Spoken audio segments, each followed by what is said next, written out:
Saudara yang dikasihi oleh Tuhan, kita bersyukur kepada Tuhan atas hari yang baru yang Ia berikan kepada kita. Sebelum kita mengawali seluruh aktivitas kita ingin disapa oleh firman Tuhan untuk meneguhkan kita, menuntun kita menjalani hari ini. Namun sebelumnya, marilah kita berdoa. Ya Allah Bapa kami yang di surga, kami bersyukur Tuhan atas hari yang baru dan nafas hidup yang Engkau berikan bagi kami. Dan kami ingin mengawali seluruh aktivitas dan tanggung jawab yang Tuhan percayakan bagi kami. Tapi biarlah kiranya firman-Mu akan membekali kami, sehingga kami sungguh-sungguh diarahkan pada kehendak Tuhan. Dalam Kristus Yesus kami berdoa. Amin. Ibu bapa dan saudara yang dikasihi oleh Tuhan, firman-Nya yang menjadi dasar perenungan kita pada saat ini tertulis di dalam 1 Petrus 2 ayat 9 yang berbunyi demikian.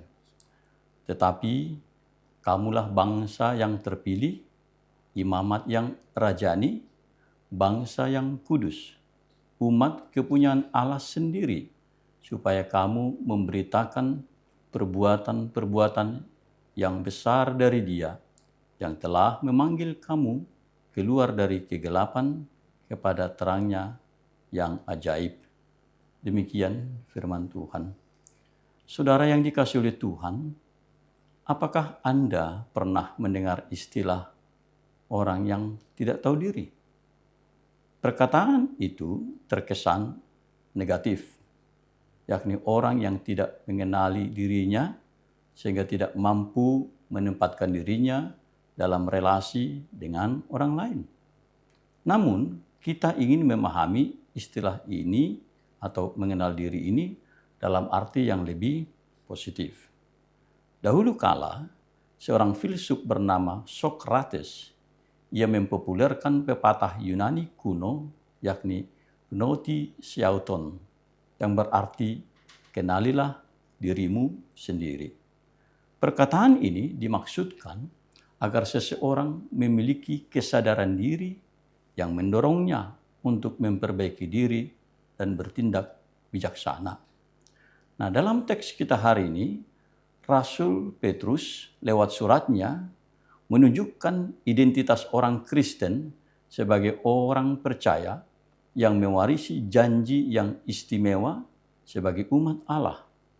Dan sebagaimana yang dinyatakan dalam Perjanjian Lama, dalam kitab Keluaran misalnya, Allah berkata, "Jadi sekarang jika kamu sungguh-sungguh mendengarkan firman-Ku dan berpegang pada perjanjian-Ku, maka kamu akan menjadi harta kesayangan-Ku sendiri dari antara segala bangsa, sebab akulah yang empunya seluruh bumi." Keluaran 19 ayat 5. Jadi status umat pilihan Allah atas Israel sesungguhnya didasarkan atas kedaulatan dan kasih karunia Allah, bukan oleh karena kehebatan yang mereka miliki. Nah, dalam hal ini, Rasul Petrus sesungguhnya sedang mengingatkan kembali status orang Kristen sebagai umat pilihan Allah sebagaimana yang dimiliki oleh umat Israel. Namun demikian, privilege yang diberikan Allah ini bagi umatnya adalah juga sekaligus menjadi sebuah pertanggungjawaban bahwa setiap orang yang mewarisi janji berkat sebagai umat Allah, dia juga bertanggung jawab untuk menyatakan dan menyaksikan kebesaran Allah. Inti perbuatan besar dari Allah nyata dalam tindakannya yang memanggil kita keluar dari kegelapan kepada terang-Nya yang ajaib. Perkataan ini menunjuk kepada penebusan kita dari dosa kepada pembenaran atau penyucian kita, dan itulah yang kita maknai sebagai keselamatan dan yang pada akhirnya memberi kita hidup kekal. Ibu bapak dan saudara terkasih, setidaknya ada dua hal penting dari privilege yang kita miliki yang dikemukakan oleh Rasul Petrus ini, yakni pertama, imamat yang rajani menempatkan dan melayakkan setiap kita menjadi imam yang secara langsung membangun relasi dengan Allah. Kita dapat berdoa dan berhubungan langsung dengan Allah, dan itu dikerjakan oleh Yesus yang lewat pengorbanannya telah membuka dan merobek tirai di bait Allah, sehingga kita memiliki akses langsung dan dilayakkan memasuki ruang Maha Kudus. Tirai itu adalah simbol dosa yang memisahkan kita dari Allah, dan Yesus memulihkan relasi itu. Kedua, imamat yang rajani sekaligus menunjukkan karakter kita yang dibaharui sebagai warga dan anak-anak kerajaan. Dan kita kini memiliki identitas baru sebagai bangsa yang terpilih. Keterpilihan kita tentunya bukan didasarkan atas kebaikan dan keunggulan kita, melainkan karena kasih dan anugerahnya semata. Kita bersyukur karena beroleh kasih karunia Allah, dan itu membuat hidup kita semakin berharga di hadapan Allah. Saudara yang dikasihi oleh Tuhan, kita menjalani hidup dalam dunia yang semakin menjauh dari kasih karunia Allah. Kita juga bergaul dengan lingkungan di mana banyak orang yang tidak mengenal Allah dan perbuatannya yang ajaib. Kita bahkan sering dihadapkan pada realitas dan sikap manusia yang cenderung menarik kita untuk berpaling dari Allah, atau sebaliknya, kita digoda untuk kembali kepada kegelapan, yakni kehidupan dosa yang menjerumuskan.